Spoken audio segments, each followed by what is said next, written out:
I have that born broadcaster's voice that You tends can't to, help yourself. it just sort of booms. That's why it's the only job you can do. It's the only thing I can do. Well, I can What- bust tables, but there's no voice work in that. Thank you for coming to the table. People are very excited to get the best table buster there is. They talk about how they lost me in that industry to radio. One of the best. One of the best. Excuse me. Maybe I'm going to leave this if I'm being I'm treated so like sorry. that. Capital T, the best. So whatever you want to do. I was thinking about Get Back, and then I thought, is that kind of a thing that we? But then again, it's your show. So what the fuck am I doing thinking about it? But it's your topic. So if you feel like you want to get that all off your chest or like communicate something to people or.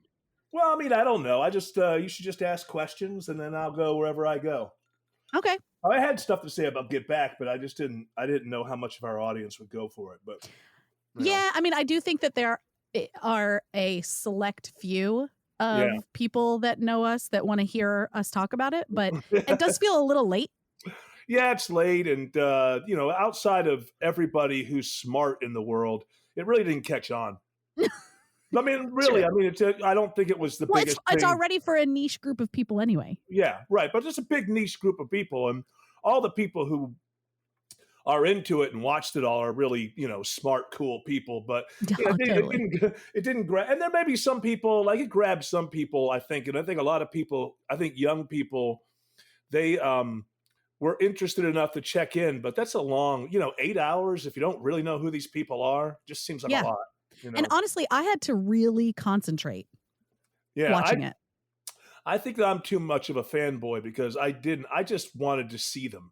It's like the way that people are with probably BTS or something. Like I just wanted to be there with them and see them and have them in their, like going to the zoo and just watching the animals in their natural habitat or something. No, that makes sense. Yeah. I think I wanted, I think I'd have to watch them with different eyes. Like I could watch them, just watch them, right. And maybe like get something from their body language or something. But I really wanted to hear them and understand them. And I had a really hard time without the subtitles. I had to turn on the subtitles and then sometimes I had to rewind and be like, what are they saying? What are they talking about? I should do one run where I turn on the subtitles because I haven't done that yet. But I found that like in a lot of times with Doctor Who, back when it was worth watching, I would like accidentally once the subtitles were on and I thought, wow, I'm really actually understanding what everybody's saying here. This is pretty good. Yeah. Subtitles rule. As I get older, like my ears are starting to kind of go or something. Like subtitles are not a bad thing, No, they help Especially you. Since most of the things I watch, I'm going to sleep while I'm watching them. Yeah. Subtitles to me, like, without them, you don't know you're missing something. Right. Yeah. You do go, wow. I'm watching this Sherlock Holmes from the 1980s, this BBC series, this rendition they did in the 80s. And it's just so English that I love having the subtitles on. So whatever. Now we're talking about Get Back. You see, you can't take a guy like me and put him in one topic because. No, that's all right. Because our show is structured where we chat for a little bit and then we get into it. Look have I never been on this before? No, you haven't. I'm a jerk then. How long you been doing it? About 5 years. Yeah. I've never been on. 5-10 years, something like that. Yeah. Well, we said we get around to it eventually, and Greg's not even on, so he'll get jealous that he wasn't on the day that we talked about the von Haessler Doctrine, both my favorite and least favorite topic in the world. It's a love-hate. It's the one that I'm always around and that I love and I nourish, and it's probably the one thing that I try to run away from and escape most of my life. Well, that's the thing. It becomes work. It's work. It is. Even if you do something you love, all that stuff about like you'll never work a day. That's okay. But even though, our schedule is amazing and all of that, it still sometimes is work. Yeah. I don't know if I believe that it's better to have a job that when you love what you're doing, obviously, but there are expectations and you sign on for something and we have, just like everybody else who goes to work, we have bosses and people who want us to, deliver certain goods and all that. So you don't escape all of that, but it still is better if you're doing that to really dig what you're doing, I Yeah, suppose. You know? it's work, but it's not like we're on top of a roof in Arizona.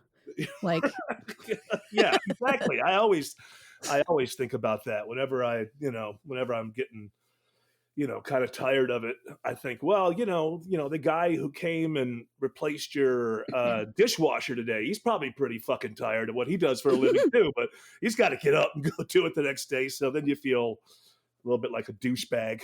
And, yeah. but I think that it's a great job, and I think that people are right when they think that it's not manual labor, which I've avoided all my whole life, like the Mhm. plague. Tried to avoid since I was a teenager. I've tried to avoid manual labor, but it's a job. There's not a lot of manual labor involved, but it's I know for me, it's my whole day every day in the sense that any thought that I have that I think that might be Right. something I can exploit, I have to, I don't know. I feel like I'm You're a content creator, and right. like an older generation of a content creator, and Yeah, all those people sort of complain about you're never off the clock because you're yeah. always thinking of content. Yeah, yeah. I guess, and they have to do it. Well, we do it every day too. So I guess Right. they're really, if I'm if I'm a jerk for bitching about it, they're really jerks because they have to do like 5 or 10 minutes a day, and we do 3 hours, sometimes 3.5 hours, 5 days a week. So, I guess it's all the same thing. But I would take it. We're going to talk about the von Haessler doctrine. So, in part of this, I will be kind of bitching and moaning, but always with the idea that there's no greater job to have. But human Yeah, beings bitch. That's what we do. That's part of our thing. it's fine. You're allowed to have feelings. Am It's all I? right. I should have come on Yeah. this show a long time ago. You give me permission to have feelings and everything. And we Yes. just got You're allowed. started. You know what? Also, you're allowed to take up space. I'm allowed to take up space. Now, I got to say, I don't Yeah. really know what that means. Is that So something out of therapy? I don't know what that means. no, it's something out of I don't know something, but I thought it was interesting because as far as like women's place in the world, Mhm. it seemed like in the 90s, women weren't allowed to be any weight outside of, super skinny. The Mm. jeans were really low rise. You remember when uh Jessica Simpson came out and she was singing some song and everybody talked about how much weight she had gained. And then if I you look I don't remember that specifically, but I'm with you. I can remember that. You're talking about the like the heroin chic days. right, uh-huh. Yeah. So it was sort of back then that women weren't allowed to take up space, right? Oh. And now this movement has, this body positivity movement has gone forward. And now women are allowed to take up space, but women still aren't allowed to age. And so like women aren't even allowed to take up time. So we've got this. So now, well, this is like the Einstein dilemma for feminism. You've got the Uh-huh. space part worked out. You just got to work out the time thing, and then you've got one whole double dimension Yeah. taken care of, and then you can start dealing with the real physical movements of what Energy. Are we allowed to take up energy? Yeah. So I have a real question about that because I'm an old man who's been basically married for 35 years. Are men on board with this? Because I don't know. Because I don't think that you can change what men like. But obviously, there are men who like everything. Because so there are men who like women who take up more space, and there are men who Sure. like women who take up less space. I just wonder if I think people should just do what they feel comfortable with. But I wonder about this whole thing where everything becomes a thing to where you go, okay, this is where we are now. Women are allowed to be okay with their bodies, and then there's like this, which is of course. But then there's this other part and everybody's on board, and I don't know that people are just going, no, you know what? Now I do achieve erection on this now. Now that you talk me into it, the thing that I was achieving erections on all that time, it was my penis was very narrow-minded, and I Right. now realize like people are turned on by what they're turned. I think that women for too long that had to be their thing because I don't know, it's inside of us, childbearing and all that. So I think that it's enlightened to go past that. I just sometimes oh, everybody's on board. I think guys are kind of stuck with what turns them on a little bit. The world shouldn't be run by that, and women shouldn't have to adhere to that in any way because there's somebody for everybody. But I just wonder, it always seems like a big campaign every time you say everybody's on board. I just don't know about that. Well, I think what the focus of it might actually be, instead of what is attractive or not, is what is normal and maybe what isn't. So there's a lot of women's bodies that are just normal that I think a lot of us have walked around with thinking like, oh no, I'm not right anymore. And so I need to get back to what is right. And it turns out, like, if we're all thinking that, it's because all of our bodies look that way, you know. Well, and we're all kind of ugly. I mean, in a way. I mean, it's like we're all trying to present the best, you know, kind of look for ourselves. Right. And you can do that.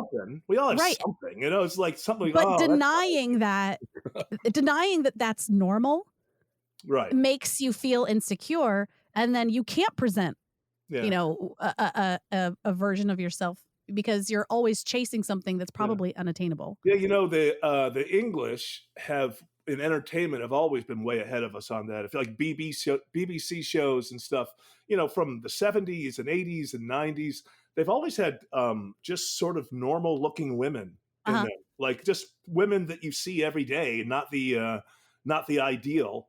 And I don't know why that seemed to be kind of a natural thing over there, and not the result of some sort of political movement, you know. And so I agree with that. And I think if you're watching shows about people, it feels more real if they look like people, regular people. On the other hand, and I'm a very below average looking person all my life, I don't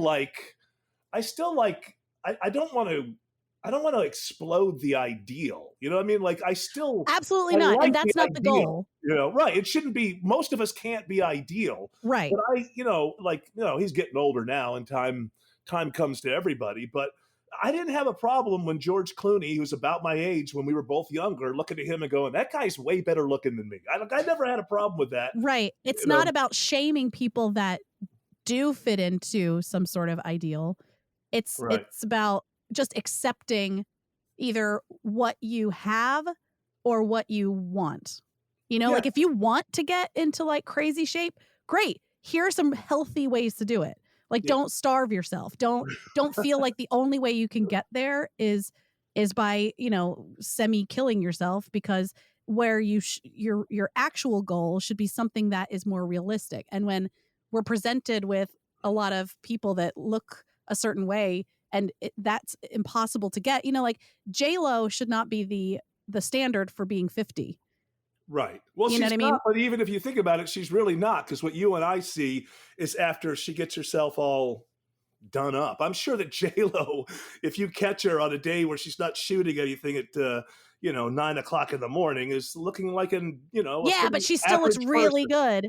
Yeah, and maybe. women who are 50 don't look like that. Right. Yeah. Women who are 40 don't look like that. I think people should just be encouraged to feel comfortable in their own skin. I think that's right. But whoever you are is whoever you are. And then we all try to do the best thing. Like rather than, getting all this weird face work done and fillers and Botox, people should just try to live a healthy lifestyle, drink a lot of water, like exercise, like that. You got a better shot of being the better, that as you age, I think that your looks become more of an indication of health than when you're younger, like you're younger, you could run around all night long and still, pull it off. But I think maybe if there was more of an emphasis on just health and oh man, when I stopped drinking as much, like when I changed my drinking habits, by the way, I like the way you said when I stopped drinking ... as much, but go ahead. Yeah. Well, because I haven't stopped drinking. Yeah. I just I recalibrated my relationship with alcohol. I was still treating it like something it was doing the thing for me that it used to, and it wasn't. So I've got a different little relationship going with alcohol, but my face and like everything has changed. Yeah. My whole, The puffiness goes away. Yeah. That's because you and I aren't alcoholics. I'm the same way. I can go through a couple of days where I'm just like, I'll use alcohol as like, I just want to get fucked up and just sort of drift away.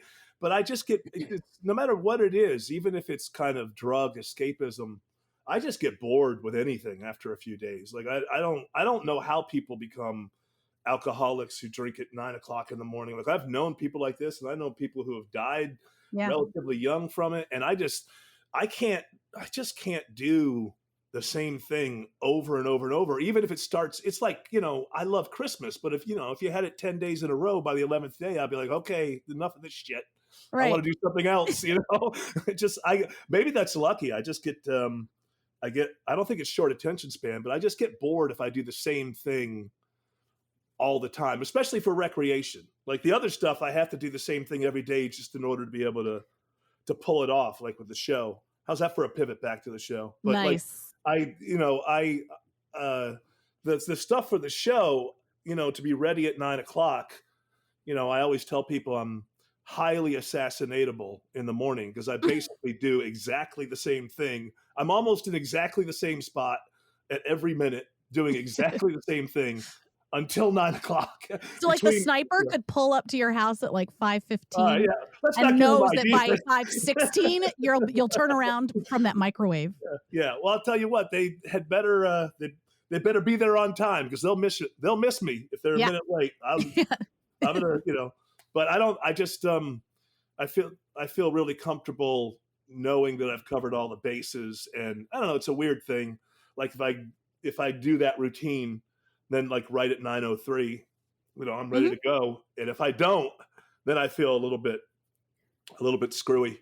Well, quickly before, don't talk too much about the show because we're going to do it on the real show. But I was going to go back really quick to, you get sick of doing the same thing over and over when it comes to like drinking or drugs or something. Mm-hmm. But we don't get sick of eating every day.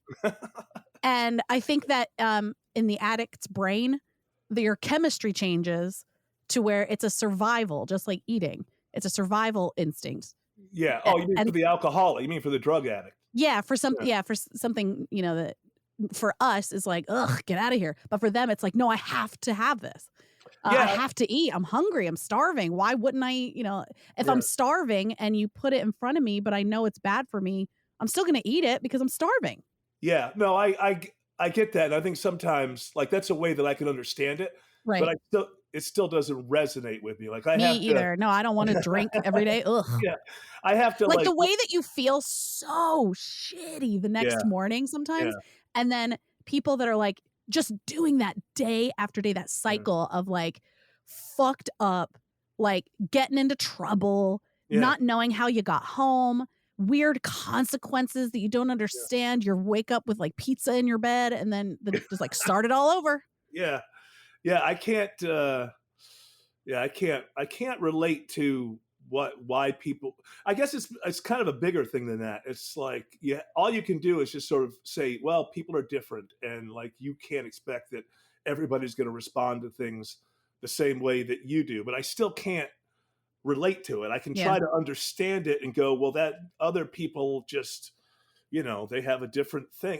You say food, and I guess I would put like the sex drive in there too. I think that not enough things are pinned to, like Freud probably overdid it, but not enough things, especially negative behaviors that we know are bad for us. In popular, discourse about these things, especially things like drug addiction, I don't think that comes up as much as it probably should have, because I can understand how the sex drive can make you do things that if you think of that being drunk in some way, like I can relate to the idea that the sex drive could make you kind of know that you're doing something negative, but the pleasure thing, right? Like really, I can understand that. And if more things were kind of put at that level, I've read something, a while back about how, because we can't quite understand, like drug addicts, like they get clean, then they go back, and they get clean, and they go back. And I read a great article. I don't know how true it is because it's only one article, but it did resonate with me that it's not talked about enough how much individuals like meth, and I'm talking about like hard drugs, like the people who are really addicted to hard drugs, in their mind, like say that they've had their best sex on that, like where everything else may be bad, but like the sex that they had was the best.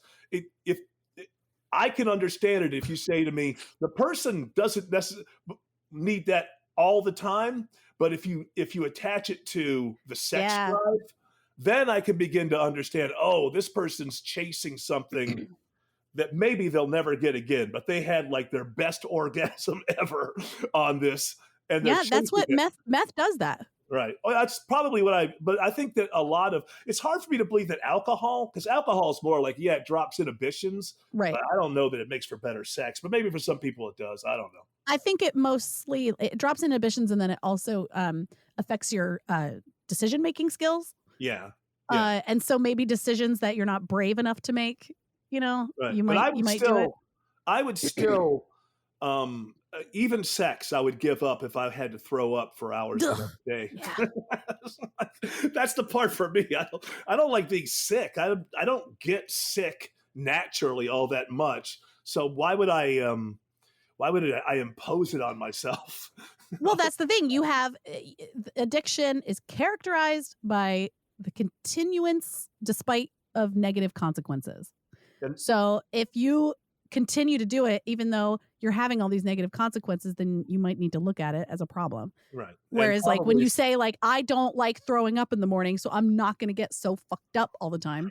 Then you're like, oh, okay, then I guess it's not that big of a deal. Right. Yeah. If you can overcome that, I guess it's not something I can relate. I mean, I can relate to it. I don't mean to play it down, but I can certainly empathize with it. Sure. And care about people.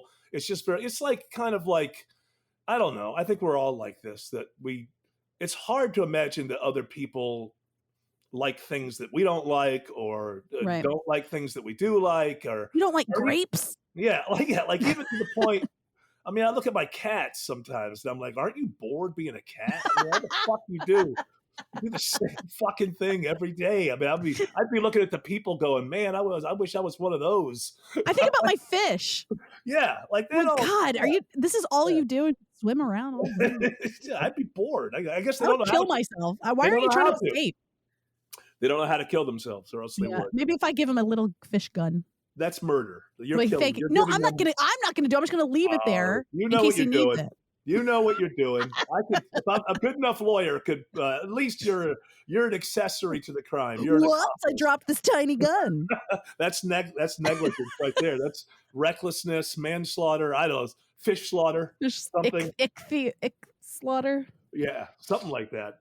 But yeah, I don't know. I think I figured it out in that to a certain degree. Like you and I both like the Beatles, but there's some songs you don't like, and I do like them. Right. When I realized that, all your visual, everything that you see is, there's no light in your head. This seems kind of wild, but it's all kind of broken down. Like if you think of your eyeballs, they're kind of like video cameras, and they take stuff in and they break it down into a signal, and that signal is actually what you see. And the same thing is true with your hearing. I mean, it's not an analog thing. Your ears get input, and that gets turned into kind of almost your brain interprets the sound. Yeah, but it's almost like a digital thing that it gets, right? It cuts out all the shit that you don't need and gives you the stuff that the brain thinks is important. And through all of that, the reason I bring that weird stuff up is I realize that we're not all actually seeing or hearing the exact same things. So that's why we can both like the Beatles, but you won't like one song and I do like the other song. And you could spend your time going, well, how is that possible? She likes the Beatles. I think it's a great song. But then when you realize we're not actually hearing the same exact thing, like that whole thing about what is red, you and I can never know what red looks like to the other person. All we know is it's close enough that we can both point to it and call it red, but we will never know how many different ways people experience the color red. It's just impossible to find that out. It's not the same. We're not actually looking at and reacting to and hearing the same things. And I think like if you wanted to, the first step to world peace is understanding that we're not, when we argue over things quite often, we think that we're arguing over the same thing exactly, but how can we when we don't even know how we each respond or perceive the color red? Mm-hmm. How about that? So love that. I will be laughed out of the parliaments of the world by saying this is the first step to Right. world peace. They're like, what is he talking about the color red for? We're at war. It's red. It's red. You say it's red. I do too. We agree. It's red. Crazy ideas. All right, let's get started. What was that? All warm up with 30 minutes? Yeah, that was all. That's all warm up. I might edit a little bit of it. Does it go in the show at all? No, it'll go in the beginning. Oh, okay. I see. This is the prelude. Yes. All so right. I'm going to start the show and then I'll introduce you. Okay. Okay, ready? Mm-hmm. Okay. Welcome to One Topic, where we stick to one topic. My name is Autumn Fisher, and Greg Russ is not here to annoy us today, but instead, I have my dear, dear friend and co-host of the Von Haessler Doctrine, Eric Von Haessler. Well, hello. Is this where I say hello? Yep, this is it. Hello to you and the great One Topic audience. Nice First to be time here. on the show. I know. I can't believe that. You guys been doing it for so long, and I haven't been on. So I figure you must not have. It must be that I wasn't invited because I'm such a nice guy. I would surely say yes. Well, I knew that the only way to maybe get you to commit was to ask you on air.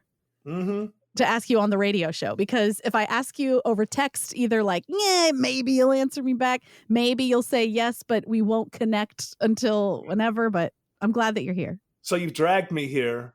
I'm unwilling, but I'm here, and that's the important thing. I'm not unwilling. I'm glad to be here. Good. Okay.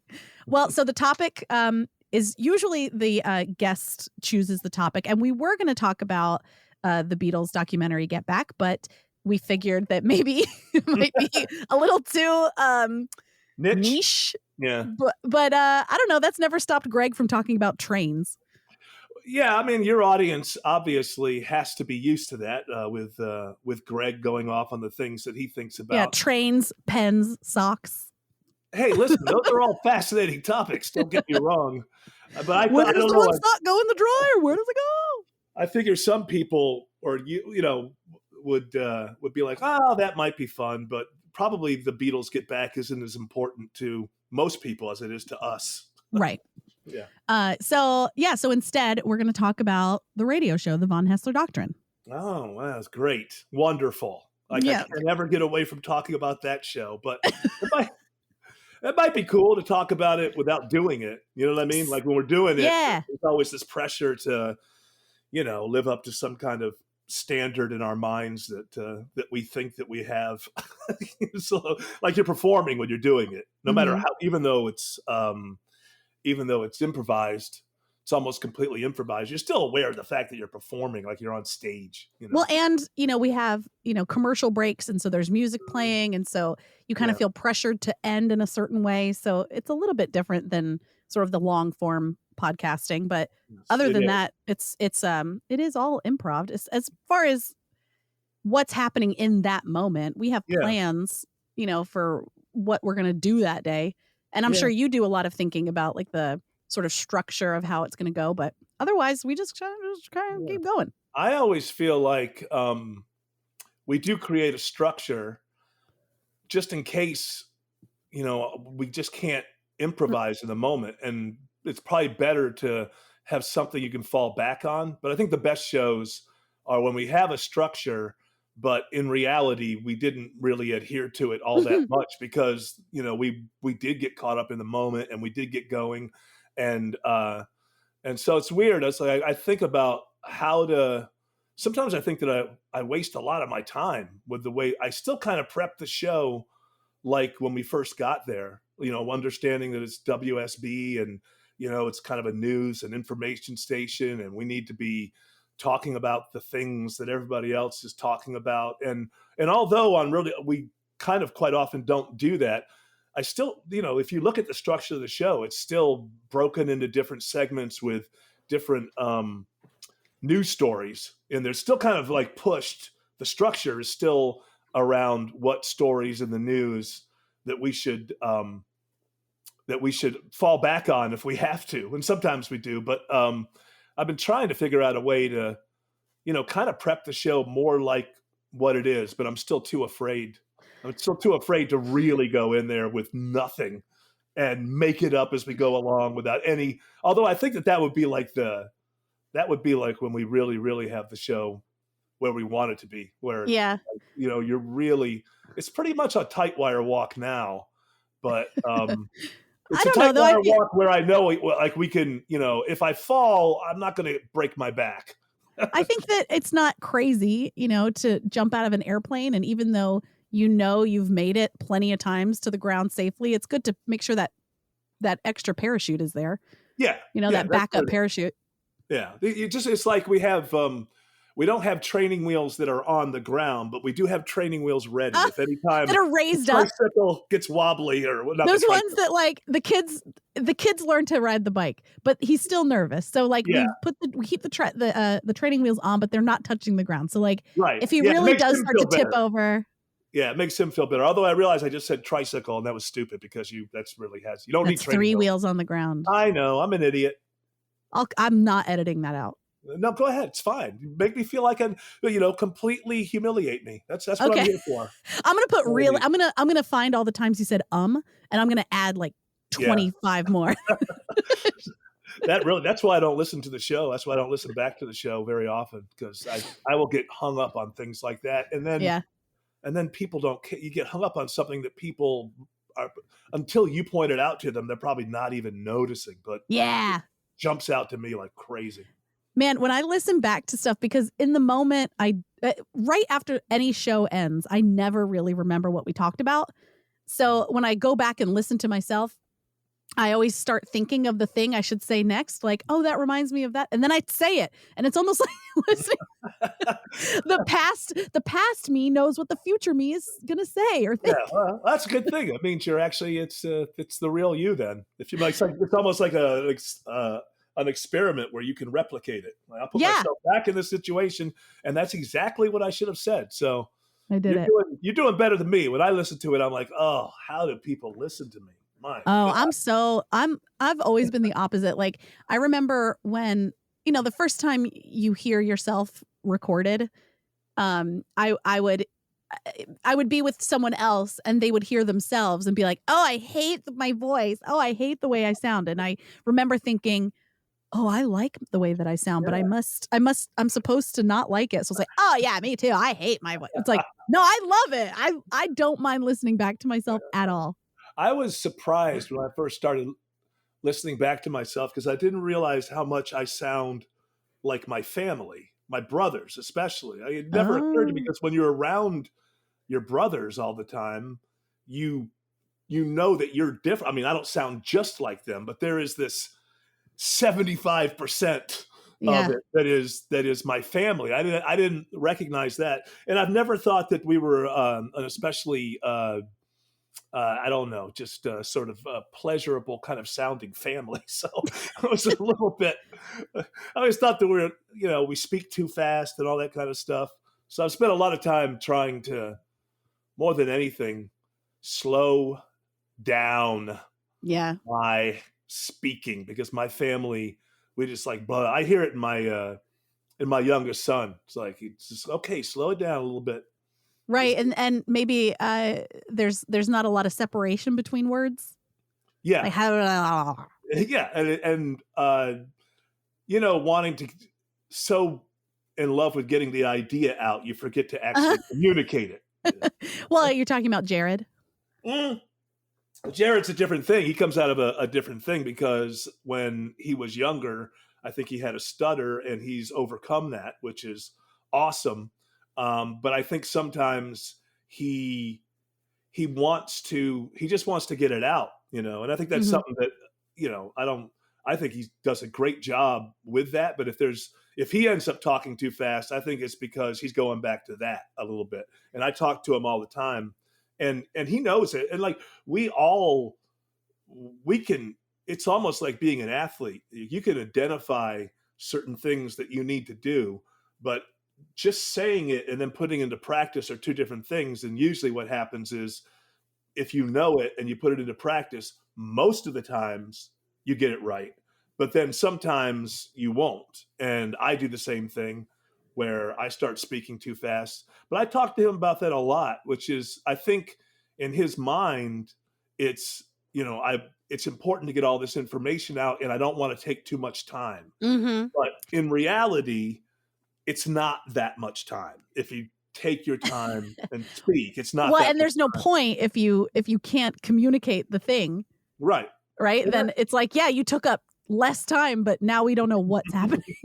Well, it's like when we talk about, on the podcast 30, we have so many people that quite often we can step on each other because everybody wants to get involved, and we are improvising. So you get an idea and you want to go. And it's in reality, I think of it as sound waves, and just the knowledge that when two peaks hit each other, they cancel each other out. And so even though if somebody else is talking and no matter which one of us wants to get our thing out there because it's so funny or timely or whatever, in the back of my mind, I think, well, it's just going to be canceled out because everybody's talking at the same time. And that keeps me from doing it all the time. But going back to what we were just talking about, it doesn't keep me from doing it every single time. Most of the time it keeps me from doing it, but not every single time. And I've gotten better at, stepping back, especially because I'm not there physically, that it's difficult for me to come in like that, especially during the podcast 30. But the thing for me that I always get up in my head about is when you guys give me the space on the radio show to like express myself or say something that takes a little bit of time, sometimes I get in my head and I'm like, they're giving you this. This is it. You got to make your point really well and I'm like, and then I start to like lose my train of thought and I can't. And then I'm like, you know what I mean? Like, and then and that's the time. That's like the scalding yourself in the shower afterward moment, where you're like, oh man, well, that's the whole performance thing, right. where it's like you're on stage and you start thinking like, oh my God, I'm performing on a stage. And then you're like, what's my line? It's just like a low level neurosis. Neurosis is thinking about thinking. And when you're thinking about performing, then it starts to become this weird feedback loop on that end that kind of begins to distract you. And then it sort of says, well, everything could go right, but it could be that I don't know, maybe you forget what the hell you're talking about. It takes over. That starts to get in your head, like maybe I forget what my point is. And then before you know it, sometimes you actually forget what your point is. Yeah, it's that loop, like you said, the feedback loop audio wise. Like when you have when people are on Zoom calls and like someone's not muted and like it's feeding back into their microphone, it goes like, and like nothing can happen. Yeah. I mean, it's, I've always been fascinated, and it's not just a performing thing, it's a human thing, but we do the performing thing all the time. So in that sense, I'm always, even back when I was doing stand-up and stuff in the late 80s and early 90s, when you're standing on stage, I was always fascinated by that other conversation that's going on in your head while you're doing what you're doing. Like when you're on stage and you're completely naked and alone up there when you're a stand-up comedian. You can't hide behind a drum solo or something. Like it's just you and the audience. And while you're doing your thing, even if it's going well, there's this other thing, this running commentary that's going on in your mind. Like, well, most of the audience is digging this, but that lady in the third row, I don't know, does she have a bad day or does she just think I sucked? And like this whole this thing is going on in your head while you're delivering the comedy or whatever. Or even like now, a lot of times I have to stand up in front of people and just speak, whether they're people who love our show and we're doing a meet and greet type of thing, or whether I'm speaking to advertisers or something. That same thing is always there, that secondary kind of monologue in your head. I'm always fascinated with that. And I think that when it fucks with you when you're performing is when you let it kind of take over. Like it begins that's its own muscle, I'm sure. What's that's its own muscle, that you can sort of work in those times where you can still continue to perform and do the thing that you're trying to say or do or express or show, and then at the same time have that other sort of mind going where it's like, what's that lady thinking? Why is she not laughing? And that other mind is always in some way, it's a little bit devilish. Like it's always saying, well, things may go sideways here. Even don't fuck up. Even if they're going well. The very first time, I don't know if I ever told you this, but the very first time I ever spoke in front of people was in fourth grade. And I think it was fourth or fifth grade. And it was, I don't know why I was in 4-H or something. Oh. And I always wanted to kind of like be a performer or whatever, but I had no idea what that meant. And there was an opportunity to give a speech.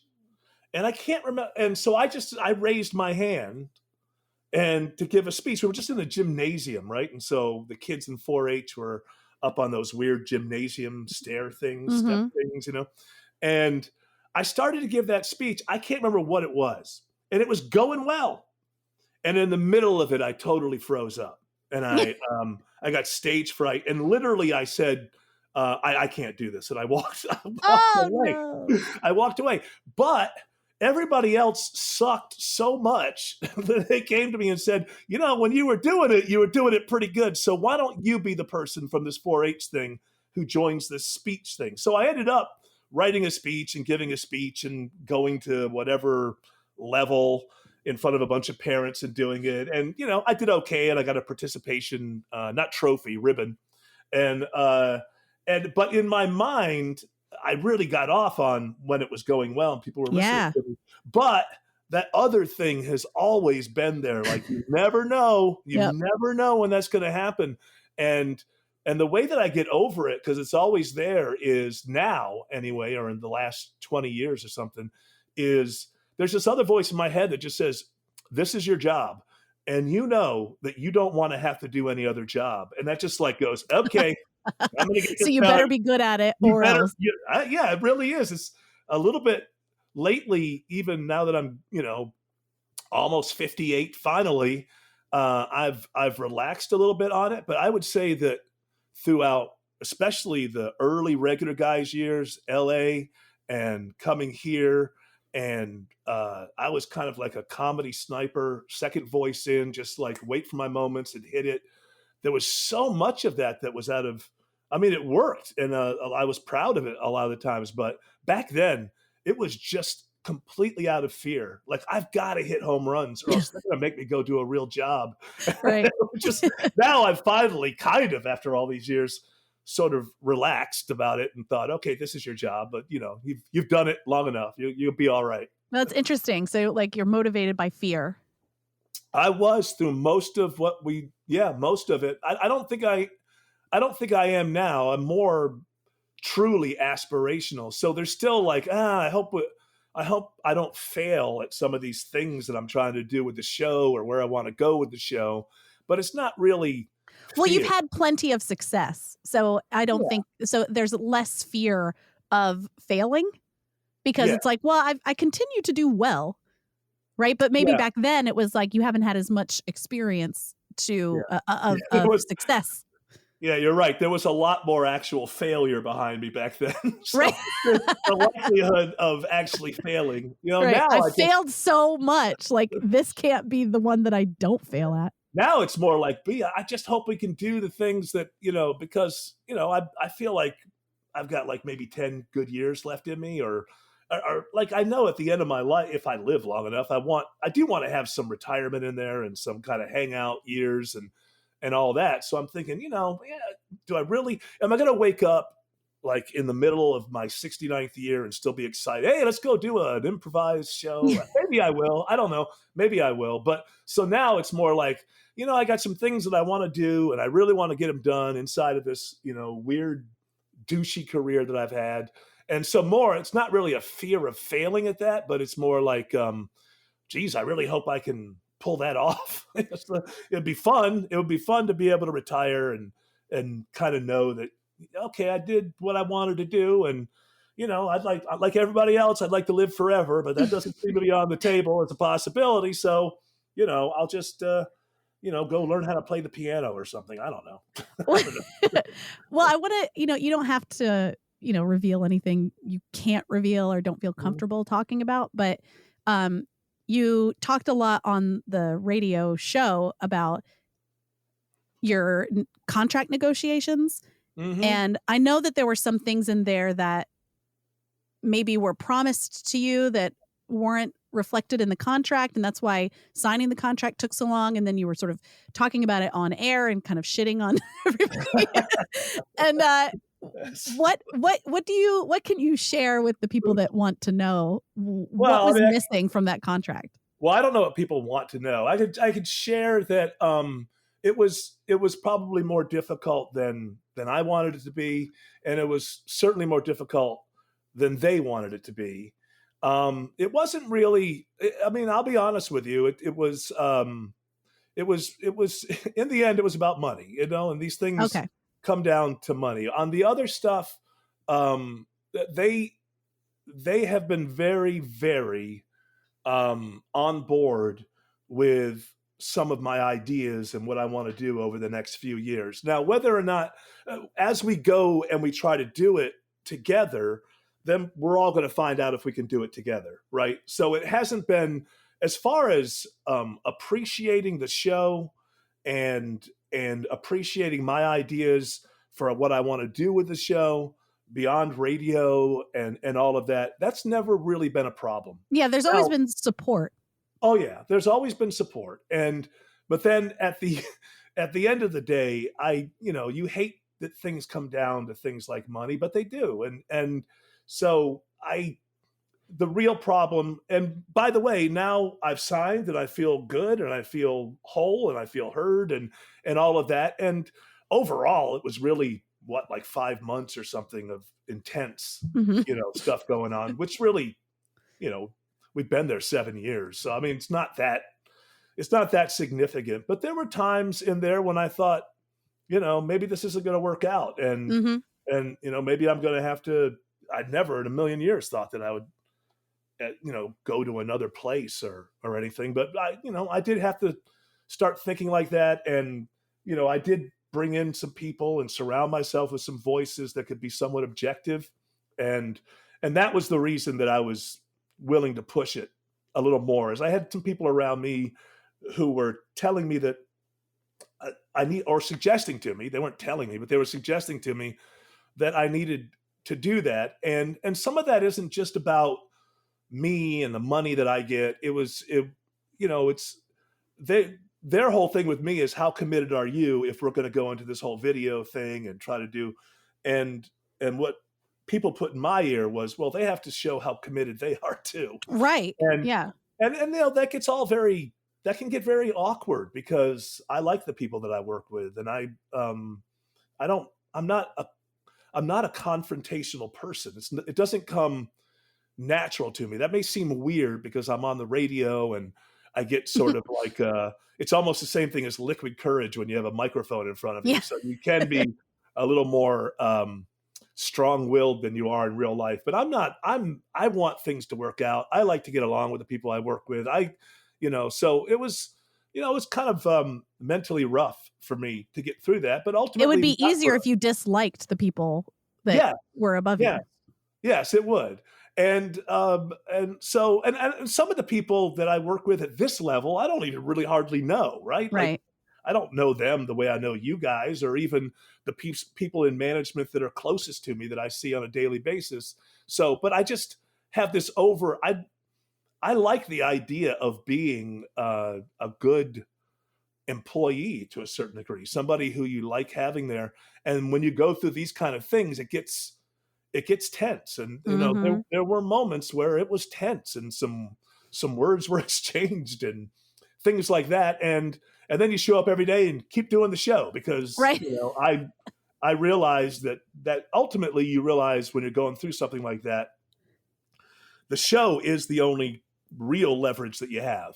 So it almost made me kind of double down on the show in that period. I wasn't going to let the show, I wanted the show to get better in that period. I don't know if it did, but that's going into it. I was like, well, the show has to be strong. Right. The show has to stay strong despite how you might be feeling or whatever. Right. Well, that's one part of performance that I really, really, really dig. Always have. I mean, you were there. I mean, go into the regular guys and the stuff going on behind the scenes and how tense that could be at times. But both Larry and myself were very good at, when the microphones came back on, picking up where we left off. Right. Compartmentalizing whatever might be happening when the mics are off. I mean, people have no idea how many times actual screaming and hollering was going on, and then the commercial break is done, and it's like, go right back to what you're doing. It was scary. Well, for you, from your point of view, I imagine it was, because you were like, the parents are yelling at each other. Yeah. What are we going to do? Well, like 2 men are fighting right now. Yeah. You know? Yes. But I was always proud of that. I Mhm. don't know why. I was always proud that, because I have a thing about show business and that seems like a stupid term, but it's the one that I grew up with. And I always wanted to be part of that, and you realize that, if you go see a famous play and these actors have done this for 3 straight years, they're not all, they're not all getting along all the time. They're human beings. There's 20 people in this cast. There are people who are not getting along. And I always like the idea that, now it's showtime. Right. Now we got to go put on the play. Christine has to kiss whatever phantom, even if she's annoyed by him backstage. And she has to make the audience believe, right, everything. And so I've always considered that to be one of the things that I'm proud of, especially through all of that, which is, the age that I'm at now. I'm really, you go over all these things. I was so, I was thinking about this morning. That was such a large part of my life. And it was so the regular guys days. Yeah. I mean, it was really so successful in a way. And it was the first time I ever made, grown up money, and it opened up so many opportunities for me. I wouldn't be doing this, if it weren't for that. And I was just thinking this morning, I don't know, these thoughts come to me like, God, I wish that was more fun. It was such a large part of my life. And I think about my kids who are all grown up now. One's 37, one's 24. And I feel like if I had a show where, if I went to work then the way that I go to work now, I think I would have been more pleasant to be around. I mean, I wasn't somebody who smacked my kids around or anything, but I just mean in attitude. Like, I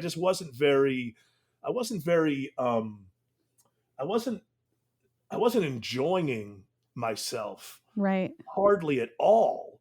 And outwardly, all these great things were happening. The show was popular.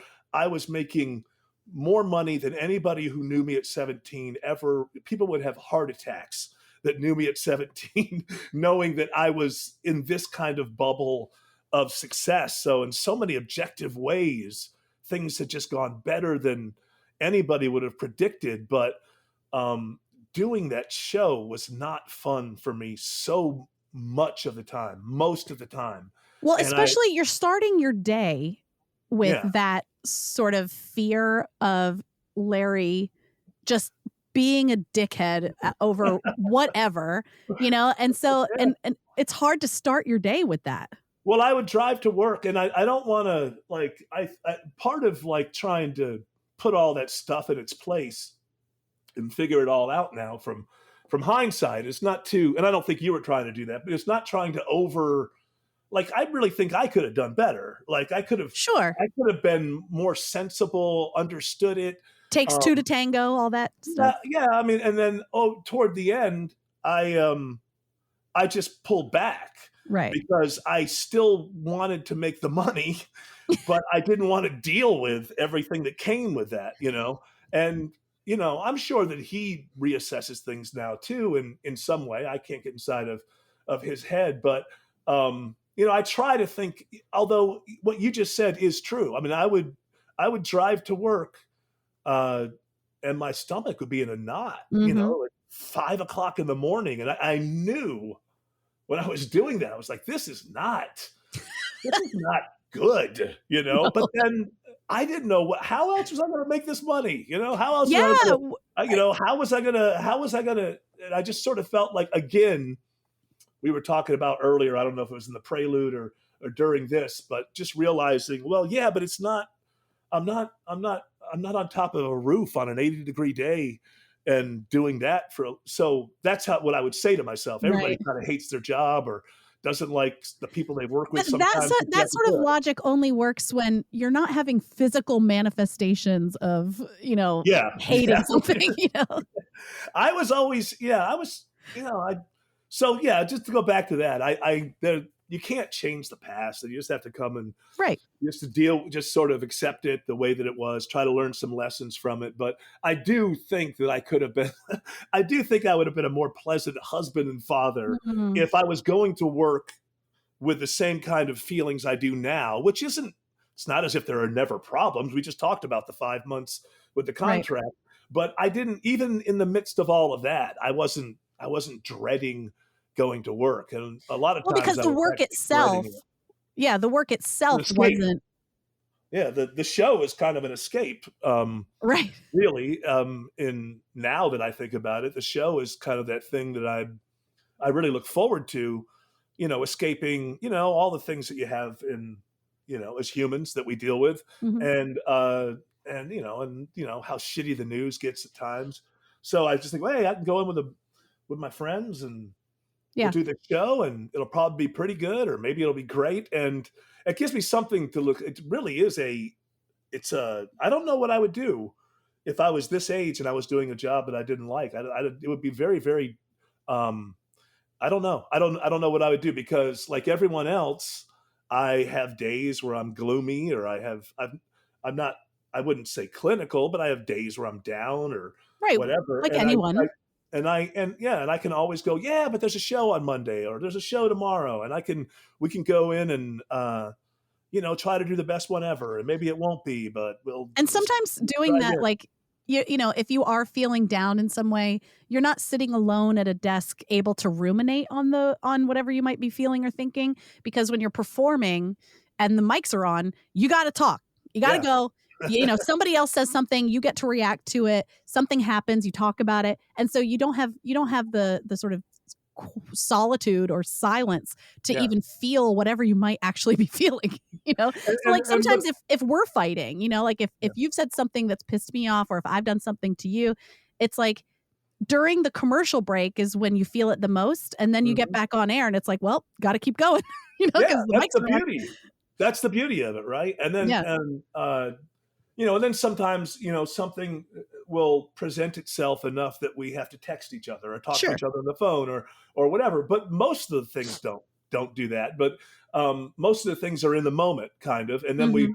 I think, not just you and me, but everybody, steps back one foot and, oh no, I know that person, and okay, this is a thing. Yeah. But then there are other things that are, more present themselves as kind of running, I'd call them running grievances. The running grievance that goes on for a few shows or a few days. So Yeah. okay, this has to be addressed Sure. and worked out. And I feel like I probably don't do that enough. But what you just said is really the way that I think about it. Is like, as much as possible, let's try to work this out on the show, because if we're if we're if we really want to have this organic improvised thing, it's always fine. Okay, there's certain areas that you're not going to reveal to the audience. We all have those things. There are Mhm. certain areas that are beyond, and it's always the thing about exploring. But maybe there's something I thought isn't, that really, is, like exploring, like where that line is, like how much of yourself to actually reveal, because Right. the more that you do, not you, but all of us, Mhm. the more that we do that, I'm convinced the more sticky the show becomes to people, because Well, yeah, there's a connection there. But then there's other things where I'm not gonna, we all have things that we're, doors that are locked, where no, we're not going in there. It's just figuring out exactly. Sometimes, like, we might think a door is locked, but it's actually like, well, no, there's no reason for that door to be locked. But right. some doors should be locked, and it's I figuring think that out. I like that too. I like having, my true personality or things that I actually think or feel, talked about. But what ends up happening sometimes is that becomes almost like a caricature. And Mhm. so, we talked about me drinking, and then I was talked about as being like a drunk, Yeah. which I thought was funny, But then when it kept going, that's when I texted you and I was like, let's not keep talking Yeah. about me drinking. Because it Yeah. really felt like, oh, I'm this mom who hates my kids and is drunk. Well, yeah. Well, I mean, but you know what you're talking about right there, because I think that when you texted me that, I think it was like, okay, like it was obvious to me, this really bothers her. Right. Yeah. And like what we're talking about right now is exactly what didn't exist with the regular guys. That Right, was the yeah. kind of we It was like, like "Oh, that bothers you? I'm gonna dig in even we're more." going to keep on going Yeah. because, and there's the, yeah, you can get maybe one good show out of that. Maybe you get two good shows out of that. But after a while, you just kind of keep banging on that nerve so much that it just goes dead. Right. And, and then my response was just pulling back and Well, not going to meetings. in your position, it wasn't reciprocal. Like, it wasn't like, oh, something bothers him and you get to just pick that to death either. It That's a was good point. yeah, Yeah. everybody else was available to be slaughtered except for him, you know? Well, I think that with that whole thing, I think that, and I don't know how he feels about it, but that show would have been better if if if everybody had that. Right. If there was a more of a caring about the actual emotions Yeah. of the other people involved. Right. And 'Cause we shit on Jared. He is a little yeah. bit of our whipping boy, but if he was actually hurt by something I said or did, I would feel horrible about it. Well, excellent. And really, in a way, we kind of do when I would speak up with the regular guys, is basically say, the show is great if you bust each other's balls, but it's not great if you behead one another. Like if you like and I think that, it's understanding that line, right? I Right. mean, it's like it's great and when you're busting somebody's balls, you're picking on their weaknesses, right? Yeah. I mean, and that's really, it's just knowing, where that is, or having some ability, I guess. Is it empathy or whatever? I don't know. Just knowing that the other person is in distress, and then it's like, well, this isn't fun. If the other Right. person is genuinely in distress, this isn't fun. I think with the regular guys for a long time, knowing the other person was in distress was like, okay, let's go. We got Right. something here, I smell blood.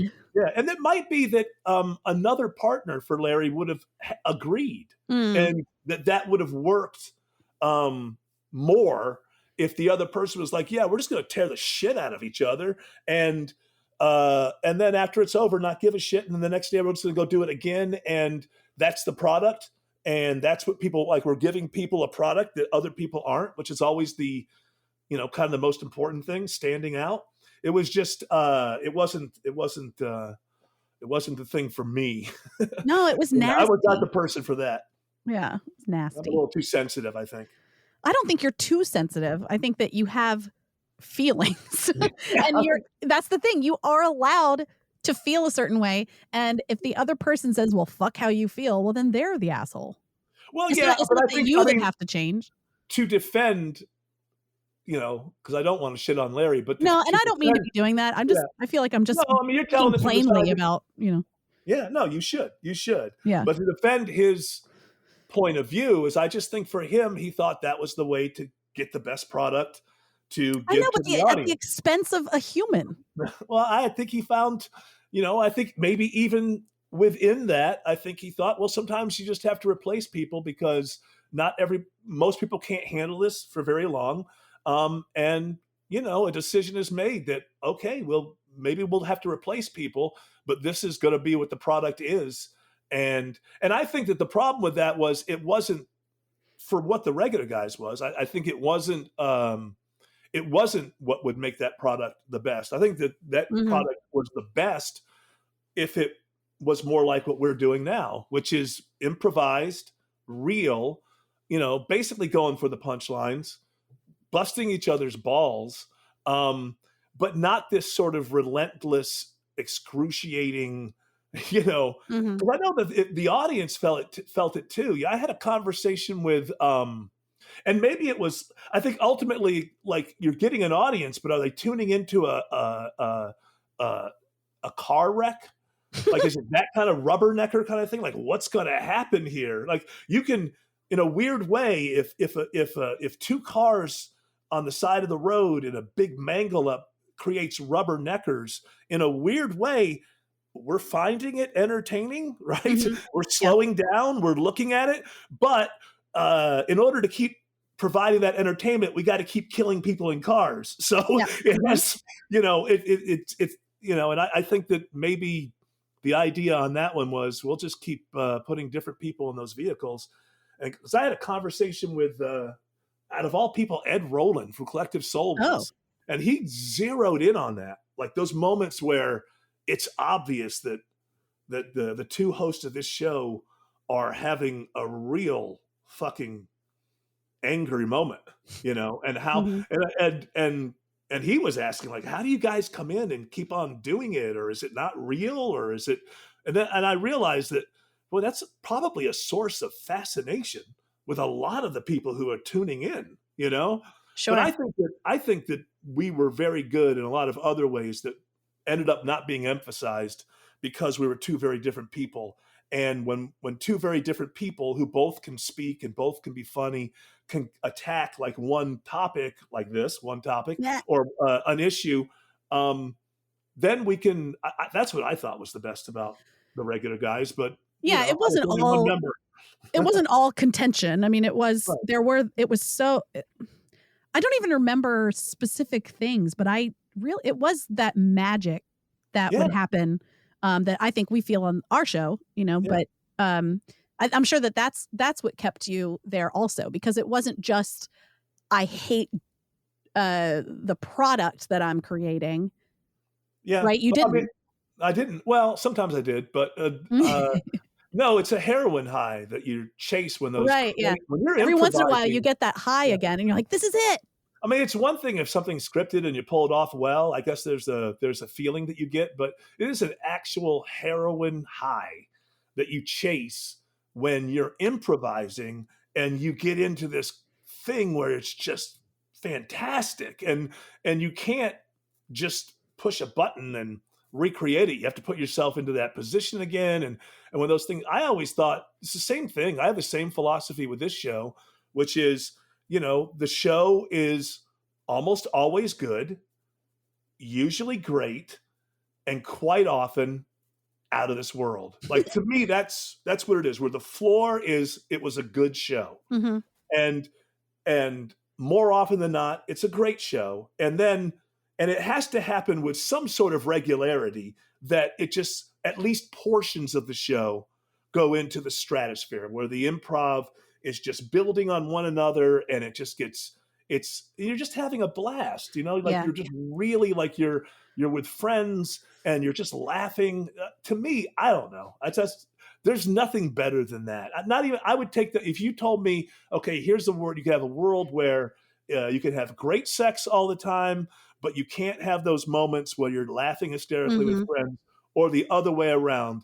I would pick I would pick that, because to me, it is better than anything is when it's real and it's genuine and you're making each other laugh. And then we're in a position when we look at the ratings of going, we're not just making each other laugh. We're like creating this thing that other people are getting into, and they're enjoying it. And people, I always think about this, that people are just like us. Their lives are a lot of bullshit with a few cracks of light, and I think a show like ours, I just want to be one of those cracks of light, I really do think about stuff like that. I think it's a genuine service to make people laugh, or, seems silly to say smile. That'd be weird if people were listening to the show, but they weren't laughing, but they were smiling. I don't know. But I mean, look at the world around us. I think it's valuable. I don't have any kind of like thing where, I wish I did something important like save the whales. I think that when you make a metropolis laugh and forget their problems for a while, I think you are doing something. Maybe I overrate it, but I certainly don't underrate it. I think a lot of people think it's trivial and frivolous, and I don't. Well, even with this show, we've gotten a lot of messages saying that the honesty that Greg and I give to what we're talking about, and even if it's like embarrassing or, shameful or whatever, it people tell us that they didn't know that other people felt this way too, or had that same experience, or, something like that. And we don't sell this show. Like I have an Instagram page for the show that I have not updated in maybe a year. All these things. And we don't do a lot of like putting things out there to be like, this week on what, it's just existing. And it feels good to, I don't know, not have to shill to make something successful. And then to even, what is success? This show doesn't make any money. We continue to do it because it feels good to do it. I like doing it. It feels good. Greg and I work well together. And even when we don't, we talk about it. And then even the result of that feels good. And then people hear that and they say, oh, look, it's two people who know how to listen to each other, and it feels good for them. And I think it helps people learn how to communicate, or it certainly has helped me, realize that I can get angry at someone I love, and it doesn't mean as much. Like for me, for a long time, getting angry, like I had a real problem with being angry, and now it feels like, oh, I can get angry and it's okay. I'm not gone there. I don't chase them away. I'm allowed to have other feelings besides just like pleasant,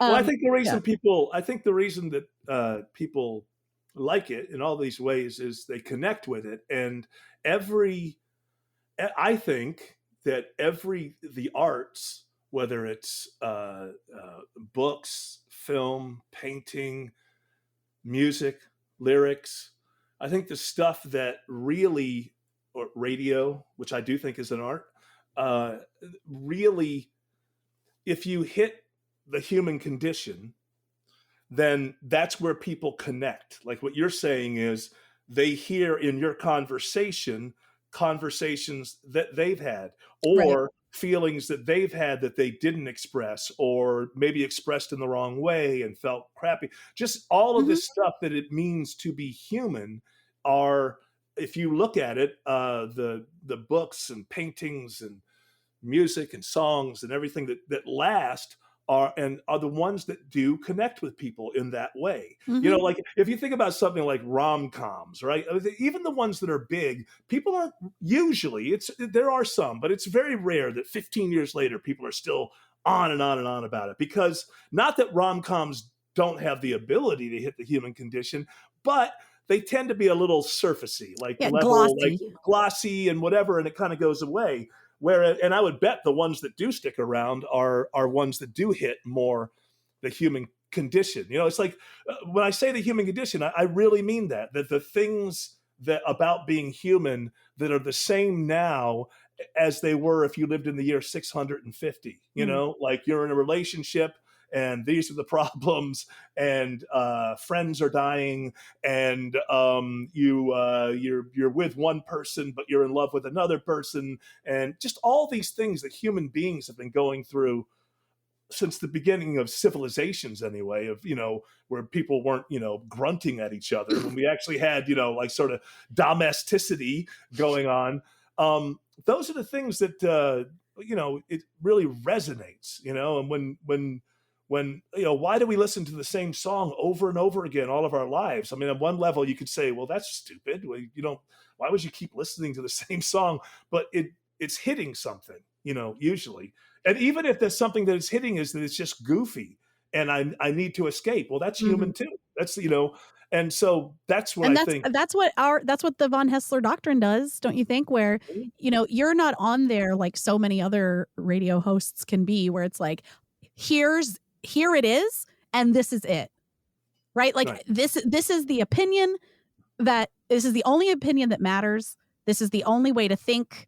And if you don't think this way, then you're wrong. And I mean, you do say that sometimes, like that you're right and the audience is wrong. but I don't mean it.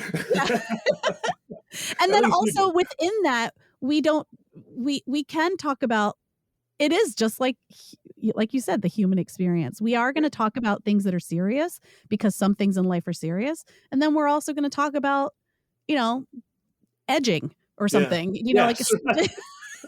And I think because it's a that's what human happens. condition. Sometimes, you watched a movie earlier in the day and you were sad and you were crying, and then the next thing you know, you're having sex with your wife or something, Right. so Right. it Or you're having an argument, like a throwdown argument, and then right, 30 minutes later you're having sex. I mean, that's the real world, and the right, more and that so the more you reflect that. our show doesn't try to, be the like you said, like the glossy or, the Yeah. sort of superficial version of humanity. We are gonna I hope talk not. about all I those hope things. not. I mean, I try. I get a little bit frustrated sometimes with radio in general and media right now. I don't know how successful I am at it, but when I'm doing prep and I'm looking for what people are talking about and what the stories are, I really do try to clear away the low hanging fruit. And there are so many stories in the 24-hour news cycle that they're put there just so people will talk about it. I feel like Mhm. they're meant to be fodder for talk radio shows, and whenever I feel like that, I'm like, yeah, let's not go there. Some things are overwhelming, like the war, and you Mhm. can't you just be a it feel like it. I'd love to ignore the war, but I wouldn't feel great about it. But I would feel mostly good about it, but there'd be a That's part of me, again, that's the normal human walking around right now, is Mhm. like, I would love to not think about the hardships that people are having during this war, but I kinda Right. have to think about them a little bit, and Well, so since that's we're involved, like, because I'm always aware of the fact that war is always going on, and the Sure, the yeah. the horror of war every day that you and I have ever been alive has been happening to some people somewhere.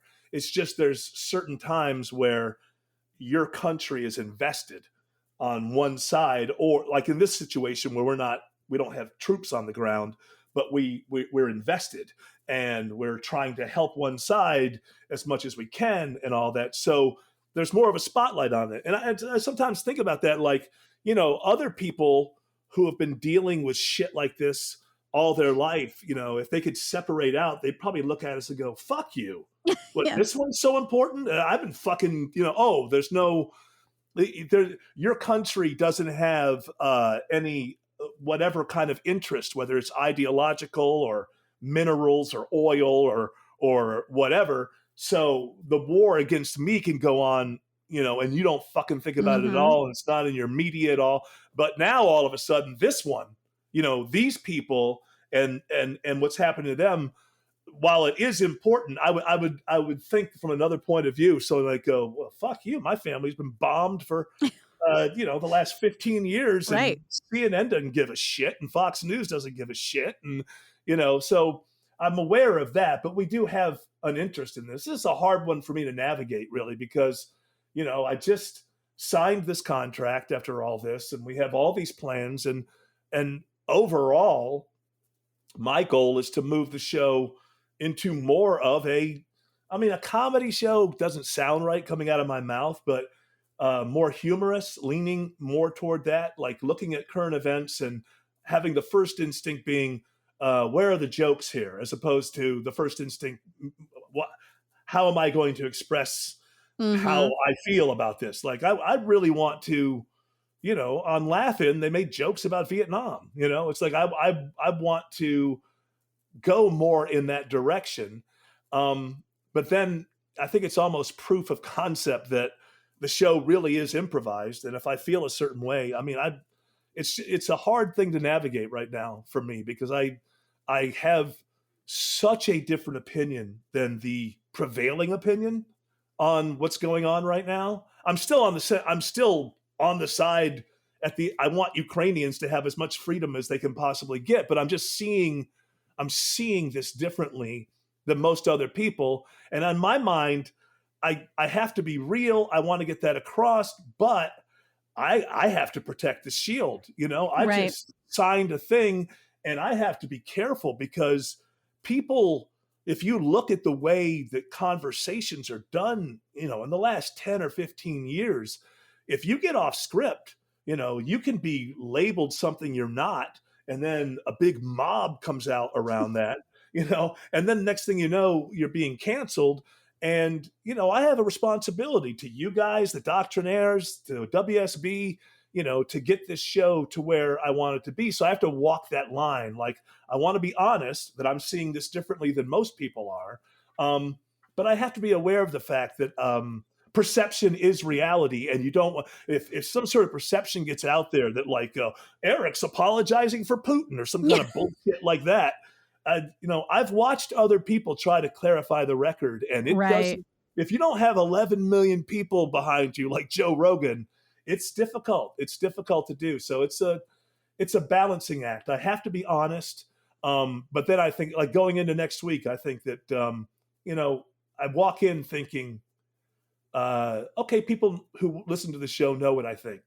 Now, do I keep pounding that over and over again?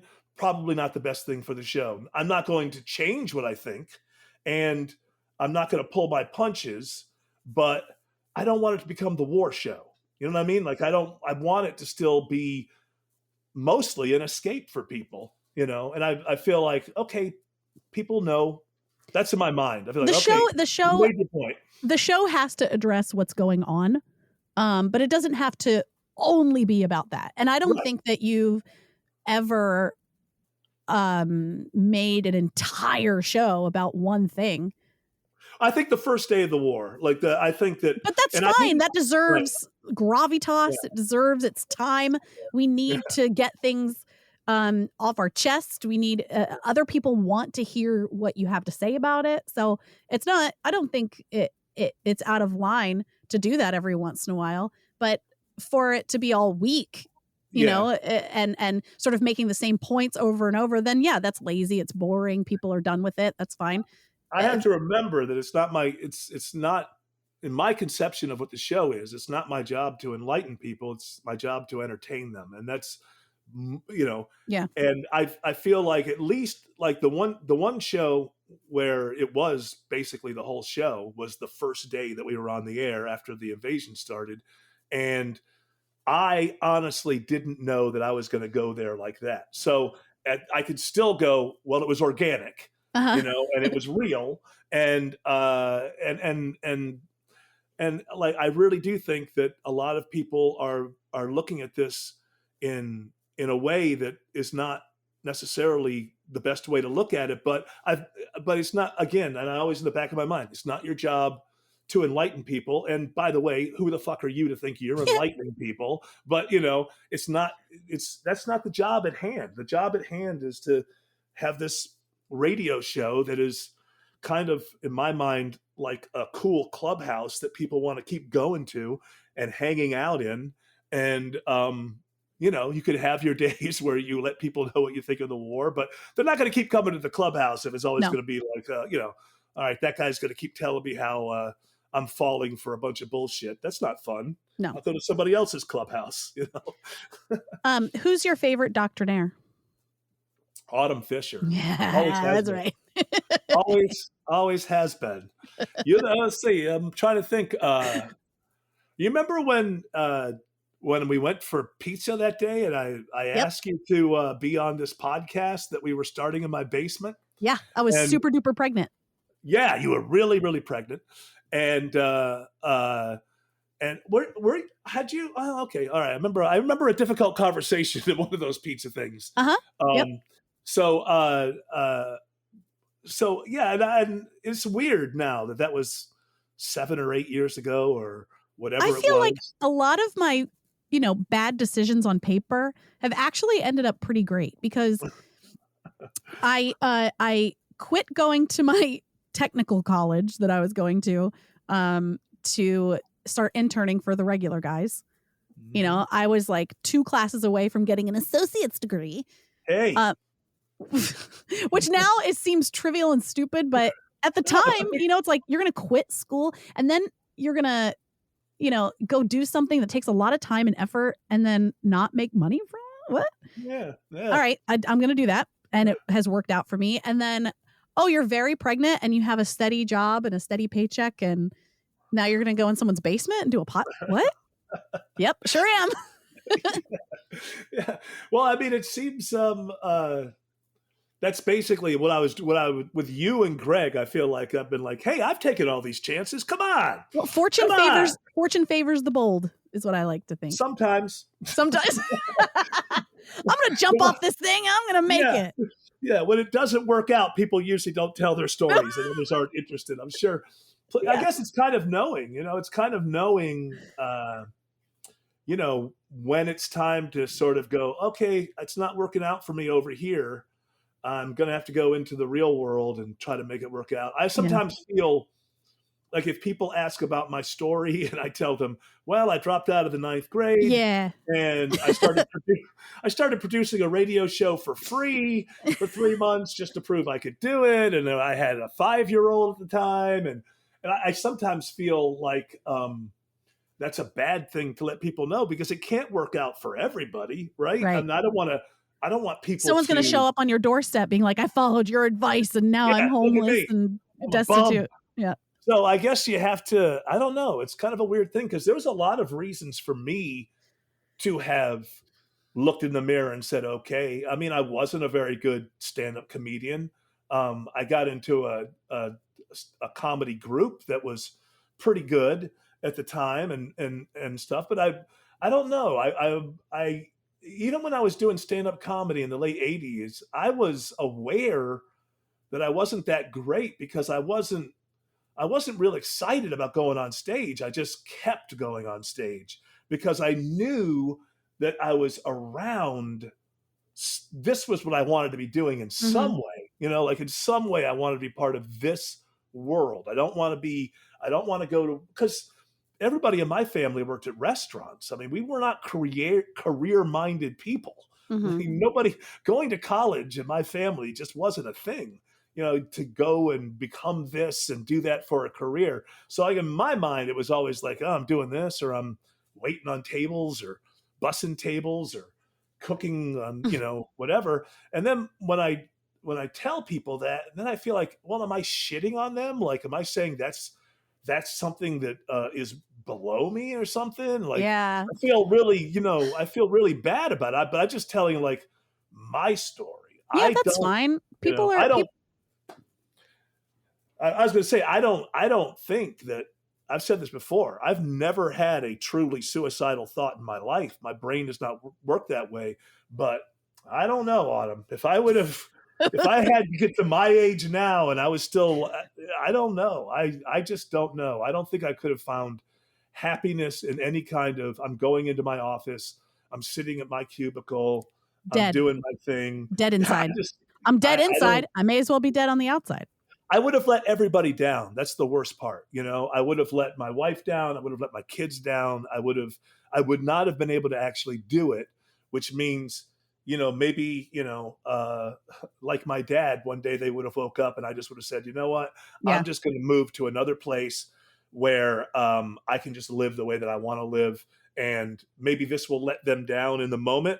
But like, I'm thinking, they're going to be better off if I do this early enough. Jane will meet somebody else.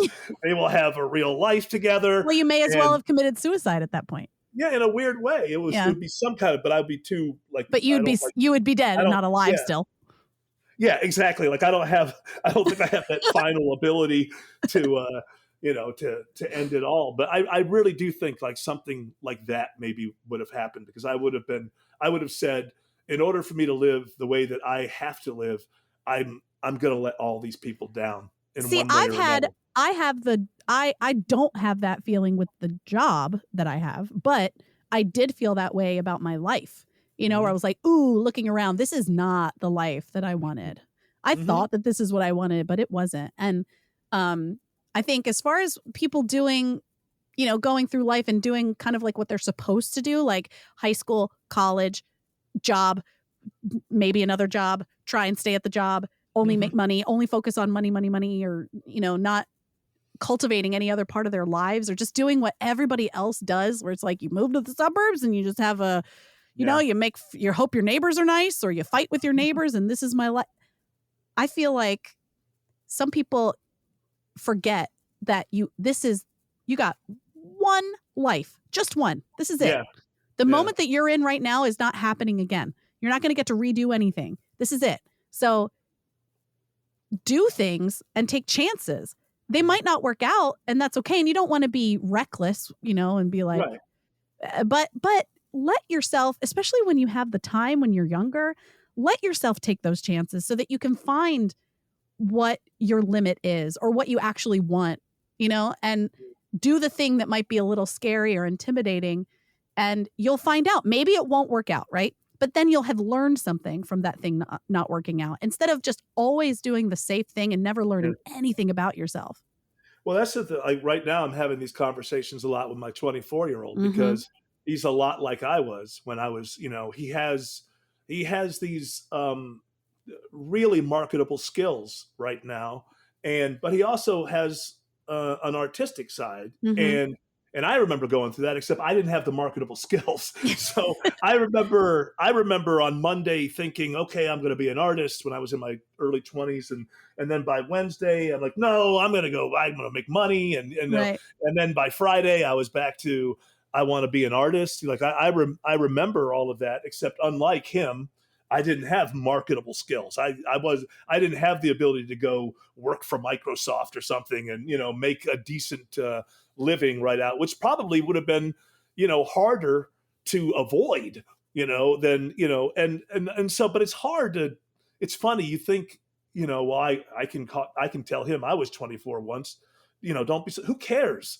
Go try to do a bunch of things, Yeah. and maybe you look up at 32 and go, yeah, you know what? Microsoft is still there. They still hire people, or maybe it happens earlier than that. But I try to get that across to him, just exactly what you just said, You're which young is, enough to not make yeah. every right move. And also, you're lucky enough to have a support structure, right? I Right. mean, if I'm going to tell you to go out there and take those chances, I'm not going to slam the door Yeah. on you at 29 or something if they don't work out. So Right. you are in a I hate the word privilege, but you are he is in a position where he does have this family that's never going to turn him away. Mm-hmm. So why not? Why not? But then again, he's living his reality, which is I have friends who have done that. They're Yeah. doing well. I'm still hanging out in a roommate situation. It's you think when you get older you can just give advice to young people, but you forget that they're going through all the shit you were going through. Well, You and it's know, the but, wisdom that you're yeah, coming. I guess, are coming from a place of wisdom, and wisdom isn't knowledge. So right, what when you're telling someone your wisdom, it just turns into knowledge, and they don't gain the wisdom. They have to do it right. themselves. And you're nervous isn't the word. You're- You just want things to happen when you're in your 20s. You Yeah. just want them to happen. You don't want to wait for them to happen. So I recognize this in him Interesting. because he's got a little bit of me inside of him, and it's just that thing of you could talk yourself into why this going in this direction is great and the best thing for you, and then 2 days later you can talk yourself into the other thing, and like I say, I can relate to that, but I didn't have marketable skills, so it's probably easier for me Yeah. to. All I was giving up was being a waiter. Right. And again, not to play that down. There's nothing wrong with being a waiter, but it's not thinking about making six figures within a couple of years. You know what I Right. mean? It's not Yeah. like that kind of thing. So yeah. I mean, you do. I guess it's a weird thing. You have to. I think people should take chances, but then you have to be honest with yourself along the way. And Right. sometimes, it's like I wasn't sticking around because I was lying to myself, telling myself I was a good stand-up comedian. I wasn't. But my philosophy about this is like with radio. Now, but radio isn't now what it used to be, but back when I got into it, when I would be knocked out of a job or something, and maybe I felt this way about show business in general, is, I felt like if you're not, everything's football analogies to me.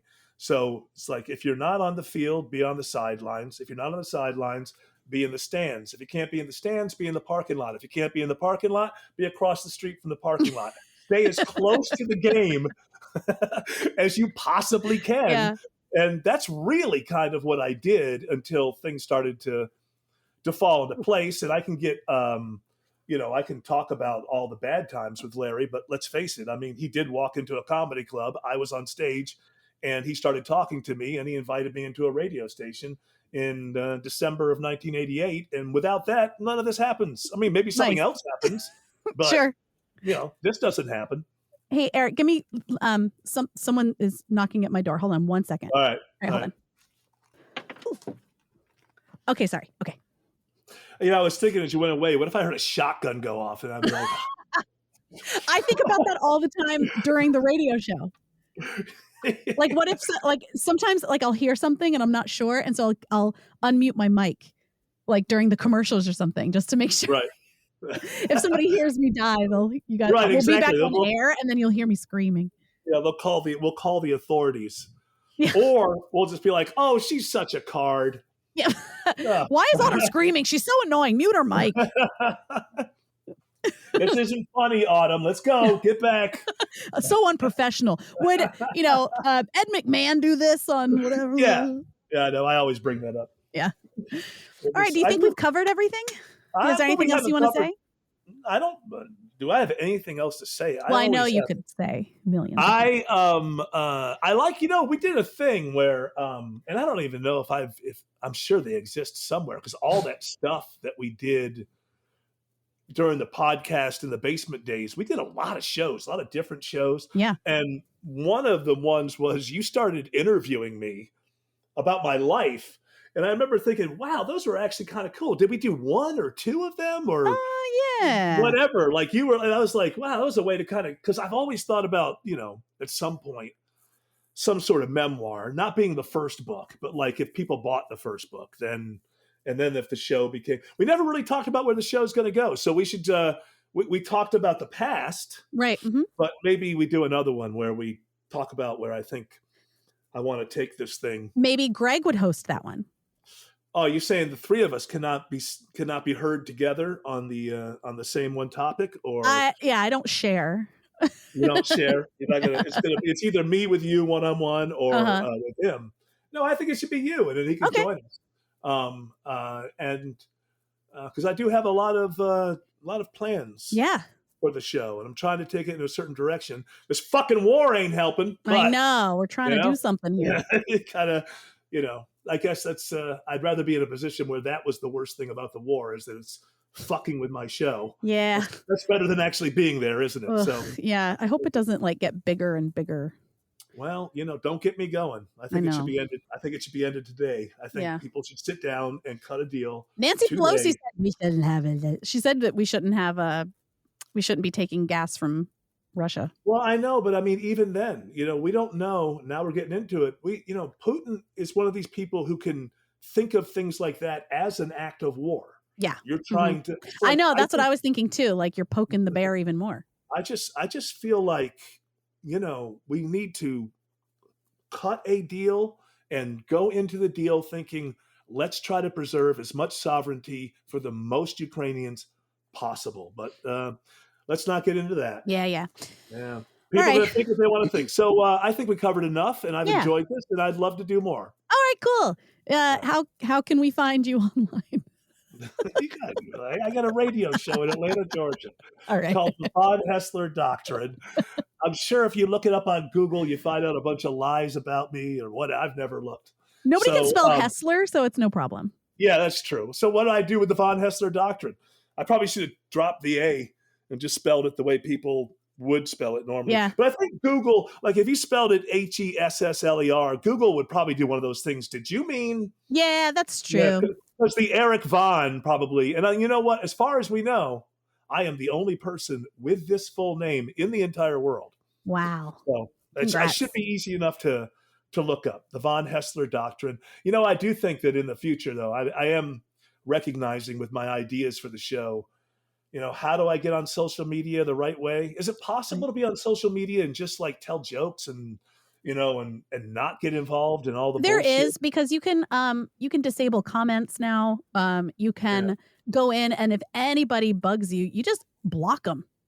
Nothing. Right. Just I like the idea of disabling comments, because I don't feel like if I watch a TV show, if I like Seinfeld or something, and there's one that I think isn't as good as the rest, I don't feel a need to go, hey, this one kind of sucked. Yeah, every once in a while, I'll be on TikTok and someone will be saying something, you know, and I think, "Ooh, I wonder what's happening in the comments." And then I see that they've disabled them, and I think, "Good for you."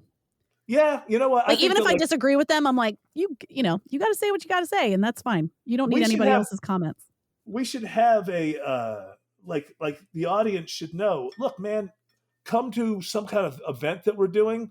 Like, if you want to talk to me about the show, I would rather do it like in person. Yeah, because also people aren't as emboldened when they're facing someone in person. I mean, you might be inviting someone to come punch you in the face, I suppose, if they wanted to be. But I just feel like the comment section, and then I don't care about people saying the show sucks or anything like that. Some people think the show sucks. That's fine. It's just that once you open that up, then you have to, it's about laziness. Like, then you have to monitor it all the time. Yeah. Is somebody trolling? Is somebody saying the N-word? Is somebody, you know, because then if I ignore it and then somebody goes there for the first time, you're complicit.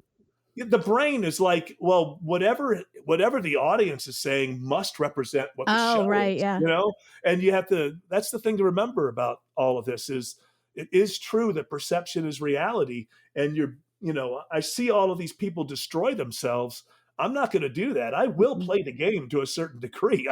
I recognize that, you know, what the perception of the show is important. Because, for instance, sometimes I wonder, and I love being on WSB, but sometimes I wonder if there's just a certain group of people that just have never listened to the show because they think of WSB as this thing, you know, as it's going to be right wing and it's going to be all opinion all the time.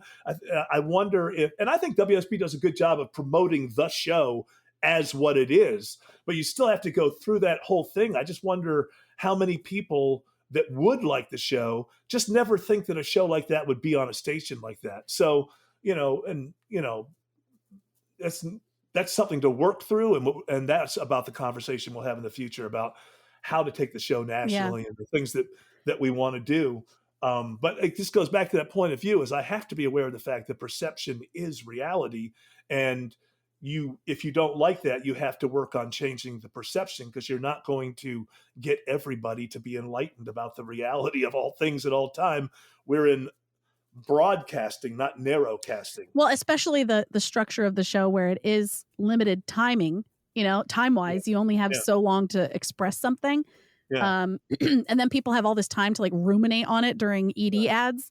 So if it was a podcast situation, I think that there would be more of a rounder, like a more complete idea of what you might be trying to get across. Well, you know, the ED ads are one thing, but now we're going to go into midterms in Georgia. And so we'll be doing our thing. And then, you know, we're going to have a lot of ads that are, I mean, Abrams is going to run ads on WSB because it's just silly to run for office and not do that. But we're also going to have, and, you know, I can pick those apart for a million years too, but we're also going to have a lot of real kind of, you know, Kemp is going to be trying to pull in the Trumpers and things like that. Right. And, you know, sometimes like we're doing like this sort of comedy, like there was an ad that I heard and I didn't realize it. Tim Andrews told me that it was a Kemp ad that was like, you know, Trump's great, Trump's great, Trump's great. And then I went, oh, okay, I get the strategy here is he's got to get Perdue out of the way in the primary. Perdue is Trump's guy. Trump doesn't like Kemp. So it makes sense, right? It makes sense to remind people that vote on, you know, hey, you can still get a lot with me. But in 2022, I don't know how, I think that people perceive the product as one whole thing, you know? And I just don't know how helpful it is. I don't know how helpful it is to be, you know, banging this 2016 drum in 2022. And you know that I feel like a lot of the stuff that's said about Trump is bullshit, but I also think that he shoots himself in the foot all the time too. So he doesn't do himself any favors. Yeah, it's a nuanced thing. Yeah. But I don't think that people listen with nuance. So I'm like, oh no, we're going into a position. And so like in between, like we could be having the show that we're having and then like, then we'll hear like, don't let Hillary come back. And it's like, whatever, fuck. I think they're all a bunch of clowns on the right and the left, but all right. I got a NASCAR race to watch. All right. That's fine. That's great. Thank you so much for being on the show. I'm really glad that you came. Well, I hope that it wasn't a letdown for people who tuned in, and I want to do it again. Good. And Autumn Fisher is one of my favorite people in the whole wide world. I have, some closer to me, my immediate family that, they could, but I can't compete with that. I can't compete with immediate family. You're right outside of that first concentric circle of nuclear family. Actually, no, you're in the nuclear family. Yay! I would say that you and Greg are in the nuclear family. So, and now I got to say Tim and Jared or else they'll hear this. But they don't listen to my show. I've known all of you guys. Jared's the newcomer, but I've known all of you. Well, I really appreciate it. Thank you everybody for listening. Please like and subscribe, rate and review. And if you would like to get some really great hot sauce that's made in Chattanooga, Tennessee, please check out our sponsor, hoffandpepper.com. You can get 15% off of some really delicious, locally made in Chattanooga hot sauce. Use our code OneTopic15 for 15% off. And thank you, everybody. Okay, bye.